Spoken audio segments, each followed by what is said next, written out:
আসসালামু আলাইকুম ভিউয়ার্স, আজকে আমি আপনাদের সাথে এই সুন্দর ডিজাইনের বেবি কামিজটি কাটিং ও সেলাই শেয়ার করব। তো চলুন কথা না বাড়িয়ে শুরু করা যাক। তো আমি এখানে প্রথমে 2 পাট কাপড় নিয়েছি, সামনের এবং পিছনের পাট। তো এটার পাশে আছে 13 ইঞ্চি আর লম্বায় নিয়েছি আমি 25 ইঞ্চি পরিমাণ। তো সামনের পাট এবং পিছনের পাট যেহেতু একসাথে কাটবো, মাঝ বরাবর ভাঁজ করে নিলাম। তো এখানে 4 ভাঁজ তৈরি হলো। গলার সাইড নিলাম 1.5 ইঞ্চি পরিমাণ আর গলার লম্বা নিলাম আমি 3.5 ইঞ্চি পরিমাণ। এখন এটাকে এভাবে মিলিয়ে গলার শেপটা তৈরি করে নিলাম। এরপর আমি কাঁধ নিব 2.5 ইঞ্চি পরিমাণ। তো 2.5 ইঞ্চিতে মার্ক করে দেওয়ার পরে আমি আর্ম হোল নিব 5 ইঞ্চি পরিমাণ। 5 থেকে 6 বছরের বেবি যেহেতু 5 ইঞ্চি যথেষ্ট। তো এরপর আমি বডির মাপ দেখে দিচ্ছি। তো বডি হচ্ছে 24-24-এর 4 ভাগের 1 ভাগ 6 আর 1 ইঞ্চি সেলাইয়ের জন্য তো 7 ইঞ্চি নিয়ে নিলাম। এখন আমি কোমর 10 ইঞ্চিতে নিয়ে নিলাম আর বডির চেয়ে 1 ইঞ্চি কম নিলাম। কোমর 6 ইঞ্চিতে মার্ক করে দিলাম। এখন আমি নিচের অংশ 6.5 ইঞ্চি রাখলাম। এখন এই কোমরের সাথে উপরের অংশ এভাবে মিলিয়ে দেব এবং এভাবে বাঁকা শেপ করে আর্ম হোলের শেপটা তৈরি করে নিয়ে এখন আমি কাটটা 1/2 ইঞ্চি ডাউন করে দিলাম। এখন আমি নিচের সাইডটাও 1/2 ইঞ্চি উপরের দিকে এভাবে রাউন্ড শেপ করে দিলাম। এরপরে মার্কিং অংশ আমি কেটে নেব। তো গলা বাদে বাকি অংশটুকু কেটে নিলাম। এরপরে সাইডের যে ফাড়া আমি 13 ইঞ্চিতে মার্ক করে দিলাম, এখানে সামান্য মার্ক করে রাখলাম। এরপর আমি পিছনের পাটটাকে সরিয়ে নিচ্ছি। সরিয়ে নেওয়ার পরে সামনের গলাটা এই মাপেই কেটে নিচ্ছি। এরপরে পিছনের পাটটাকে নিয়ে নিলাম। তো পিছনের পাটের গলা আমি 2.5 ইঞ্চিতে মার্ক করে দিলাম আর গলা 1.5 ইঞ্চি রাখলাম। এখন এভাবে 2.5 ইঞ্চি বরাবর সোজা করে গলার শেপটা তৈরি করে গলাটা কেটে নিচ্ছি। এরপরে বাচ্চার মাথা যাতে খুব সহজে ঢোকে এই জন্য 3 ইঞ্চিতে আমি ফাড়া দিয়ে নিচ্ছি। তো এই যে 3 ইঞ্চি পরিমাণ মার্ক করে আমি এখানে কেটে নিলাম। এখন আমি গলার একটা পট্টি কেটে নেব। তো এখানে আমি একটা 4 কোনা কাপড় কেটে নিলাম লম্বা সাইজের। তো এটার পাশে নিয়েছি আমি 2 ইঞ্চি পরিমাণ। তো এটাকে মাঝ বরাবর ভাঁজ করে নিলাম আর এখানে 3 ইঞ্চিতে মার্ক করে দিলাম আর লম্বায় নিয়েছি এটা 4 ইঞ্চি পরিমাণ। তো এই যে 3 ইঞ্চি বরাবর মার্ক করে কেটে নিলাম। তো এখন আমি সাদা কাপড় নিয়ে নিয়েছি এখানে 1 গজ পরিমাণ। তো এখানে আমি সাইড থেকে একটা মাপ মতো সাদা কাপড় কেটে নিচ্ছি। তো আমি মাপটা দেখিয়ে দিচ্ছি। তো এখানে মাপ নিয়েছি আমি 2 ইঞ্চি পরিমাণ। তো এটা আমি সোজা করে কেটেছি আর এটা 2 পার্ট কেটেছি যেহেতু আমি এটা সাইডে ফাড়া পাইপিং দেব। তো এটা সোজা করেই কেটেছি আর গলার আর হাতের যে পাইপিংটা সেটা আমি কোনাকুনি করে কাটবো। যেহেতু গলা আর হাতার অংশটা বাঁকা সাইজ তাই কোনাকুনি করে পাইপিং দিতে হবে, তাহলে ফিনিশিং সুন্দর আসবে, নাহলে ফিনিশিংটা সুন্দর আসবে না। তো মাপটা 2 ইঞ্চি দুটোরই, কিন্তু গলা আর হাতেরটা কোনাকুনি করে এভাবে 2 ইঞ্চি পরিমাণ কাপড় কেটে নেব। তো 3টা পার্ট নিয়ে নিয়েছি আমি। তো এখন আমি সেলাই চলে আসছি। তো প্রথমে আমি পিছনের গলার পাটের সোজা পিসটা এইভাবে পট্টিটাকে সেলাই করে আটকিয়ে নেব। নেওয়ার পরে এভাবে সাইড দিয়ে ছোট ছোট কাট বসিয়ে দেব যাতে ফিনিশিংটা সুন্দর আসে। এরপর এটাকে সম্পূর্ণরূপে উল্টে নেব। উল্টে নেওয়ার পরে মুড়িটা এভাবে চিকন করে ভাঁজ করে সেলাই করে নেব। তো এই যে মুড়িটাকে এভাবে চিকন ভাঁজ দিয়ে সম্পূর্ণ অংশে সেলাই করে নিচ্ছি ঘুরিয়ে ঘুরিয়ে।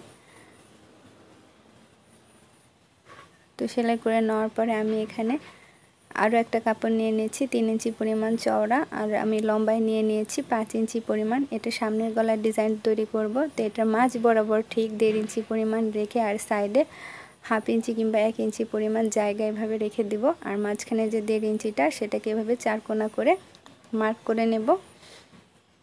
খেয়াল করুন, নিচেও আমি 1/2 ইঞ্চি কিংবা 1 ইঞ্চি রেখে দেব, সমস্যা নাই, 1 ইঞ্চি রাখলেও হবে কিংবা 1/2 ইঞ্চি রাখলেও হবে। এখন এটাকে উল্টোভাবে সামনের গলার উপর রেখে, তো এটাকে আমি মাঝ বরাবর ভাঁজ করে নিলাম। সামনের গলাটা সোজা পিসটা থাকবে, এটাকেও আমি মাঝ বরাবর ভাঁজ করে নিলাম। মাঝখানে আমি চকের সাহায্যে মার্ক করে দিচ্ছি সুবিধার জন্য। এটা তো আমি চকের সাহায্যে মার্ক করে আর কি সামনের পাটটা থাকবে সোজা আর পট্টির কাপড়টা থাকবে উল্টা, এভাবে মাঝ বরাবর সেলাই করে নেব। সেলাই করে নেওয়ার পরে সাইড দিয়ে যে মার্ক করেছি সেই মার্কগুলো সেলাই করে আটকিয়ে নেব। তো 3 পাশে সেলাই করে আটকিয়ে নেওয়ার পরে এটাকে আমি মাঝ বরাবর 1/2 ইঞ্চি জায়গা রেখে কেটে নেব। তো সেলাই যাতে না কাটে সেভাবে খেয়াল রাখতে হবে, 1/2 ইঞ্চি জায়গা রেখে কাটতে হবে। কাটার পরে এভাবে সাইড দিয়ে কোনাগুলো কেটে দিতে হবে। সম্পূর্ণ অংশে ছোট ছোট কাট বসিয়ে দিতে হবে এই সাইডে ওই সাইডে। এরপরে সম্পূর্ণ পট্টিটাকে পিছনের দিকে করে পিছনে সাইডে ভাবে মুড়ি ভাঁজ করে সেলাই করে আটকিয়ে দিতে হবে। আর হ্যাঁ বন্ধুরা, এই পর্যায়ে একটা রিকোয়েস্ট, আমার ভিডিওটি যদি ভালো লাগে ভিডিওতে একটা লাইক দেবেন আর আমার চ্যানেলটি সাবস্ক্রাইব করে আমার পাশেই থাকবেন। আর কোনো সমস্যা হলে কমেন্টস করবেন, আমি অবশ্যই উত্তর দেওয়ার চেষ্টা করব। তো এই যে আমার পটিটা সেলাই করা শেষ। এখন আমি আরও 3 ইঞ্চি পাশে একটা কাপড় কেটে নিয়েছি, এটাকে মাঝ বরাবর ভাঁজ করে নিলাম এবং উল্টো পাশ থেকে এটাকে সেলাই করে নেব। উল্টো পাশ থেকে এটাকে ফিতার মতো সেলাই করে এটাকে উল্টে নেব। তো এটাকে আমি উল্টে নিলাম। উল্টে নেওয়ার পরে আমি আরও এক টুকরো সাদা কাপড় নিয়েছি 2 ইঞ্চি পাশ। তো এটাকে এভাবে রেখে এই মাপ অনুসারে কয়েকটা টুকরো ছোট ছোট করে কেটে নিলাম। কেটে নেওয়ার পর এটাকে এখন এই সাদা পট্টিটার উপরে বসিয়ে সবগুলো ভাবে সেলাই করে আটকে নিতে হবে। তো এক পাশে আটকে নেওয়ার পরে অপর পাশেও ঠিক একইভাবে সেলাই করে আমি আটকে নিলাম। এরপরে এই যে সুই সুতোর সাহায্যে, যে মাঝখানে সুইটাকে তুলে সুই সুতোর সাহায্যে এটাকে একসাথে করে কিংবা সুতো দিয়ে এটাকে পেঁচিয়েও নিতে পারেন। পেঁচিয়ে এটাকে এক জায়গায় করে কুচির মতো করে এটাকে এক জায়গায় জড়ো করে মাঝখানে এভাবে সেলাইটা আটকে নিতে পারেন। তো আমি এভাবে সেলাই করে আটকে নিয়েছি। আপনারা চাইলে সুতো দিয়ে কয়েকটা পেঁচও দিতে পারেন। এরপরে এই যে পুঁতির সাহায্যে এটা ডিজাইন তৈরি করে নিলাম। তো সবগুলাই একইভাবে পুঁতির সাহায্যে আটকে ডিজাইন করে নেব। আর হ্যাঁ, আপনারা অবশ্যই ভিডিওতে কমেন্টস করবেন কামিজটি কেমন হলো, কারণ আপনাদের কমেন্টস এবং লাইক আমাদের কাজের উৎসাহ অনেকটা বাড়িয়ে দেয়, তাই কমেন্টস করতে ভুলবেন না। তো এই যে আমি শেষটাও পুঁতি লাগিয়ে নিয়েছি। তো আমার ডিজাইনটি তৈরি হয়ে গেছে। এখন এটাকে আমি সুই সুতোর সাহায্যে পিছনে ভালো মতো আটকে নিলাম।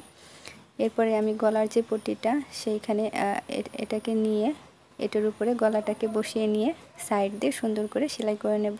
আর খেয়াল রাখতে হবে নিচের সেলাইটা যাতে দেখা না যায়, নিচের সেলাই দেখা গেলে অবশ্যই ভালো লাগবে না। তো খেয়াল করে সেলাইটা করতে হবে। এই যে আমার ডিজাইনটি গলায় সেট করা শেষ। এখন আমি পিছনের পাটটাকে উল্টোভাবে এটার উপরে রেখে দুইটাই কাজ ডাবল সেলাই করে দেব। তো ডাবল সেলাই করে দেওয়ার পরে কোনাকুনি করে যে আমি কাপড় কেটেছিলাম সেই কাপড়টা মুড়ি ভাঁজ করে এভাবে ডাবল ভাঁজ করে সেলাই করে নেব।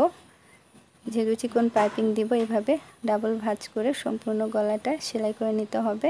তারপরে এই যে মুড়ির অংশ ভিতরের দিকে ভাঁজ করে সেলাই করে আটকিয়ে দিতে হবে।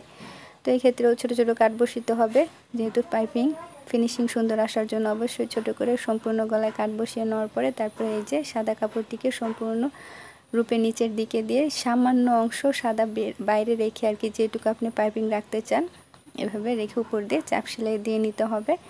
তো এভাবে গলায় চাপ সেলাই দেওয়ার পর এই যে বাড়তি অংশটুকু এভাবে আগলা হয়ে থাকে, তার জন্য এখান দিয়ে সাইড দিয়ে 1/2 ইঞ্চি ফাঁক দিয়ে আরও একটা সেলাই দিতে হবে, তাহলে খুব সহজে এটা সুন্দর হয়ে ফিনিশিং হয়ে থাকবে।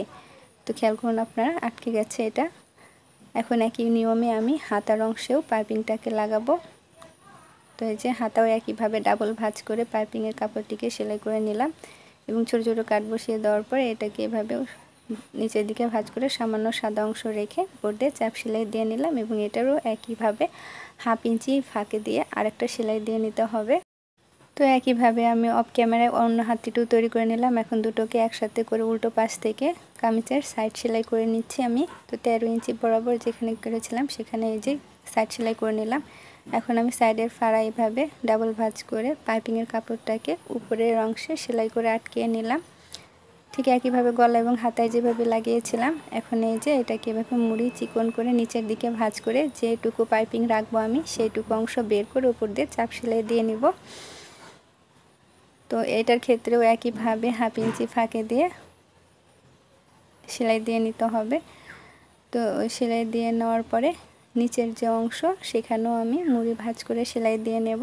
তো এভাবে মুড়িটাকে এভাবে ডাবল ভাঁজ করে সেলাই দিয়ে নিচ্ছি আমি। তো এই সেলাইটা দিলেই মূলত আমার বেবি কামিজটি তৈরি হয়ে যাবে। তো দেখুন এখন আমার বেবি কামিজটি কতটা সুন্দর লাগছে, অবশ্যই কমেন্টস করে জানাবেন। আর হ্যাঁ বন্ধুরা, ভিডিওটি ভালো লাগলে অবশ্যই একটা লাইক দেবেন আর আমার চ্যানেলটি সাবস্ক্রাইব করে আমার পাশেই থাকবেন এরকম নতুন নতুন ভিডিও পাওয়ার জন্য। আজকের মতো এখানেই শেষ করছি। ভালো থাকবেন বন্ধুরা, আল্লাহ হাফেজ।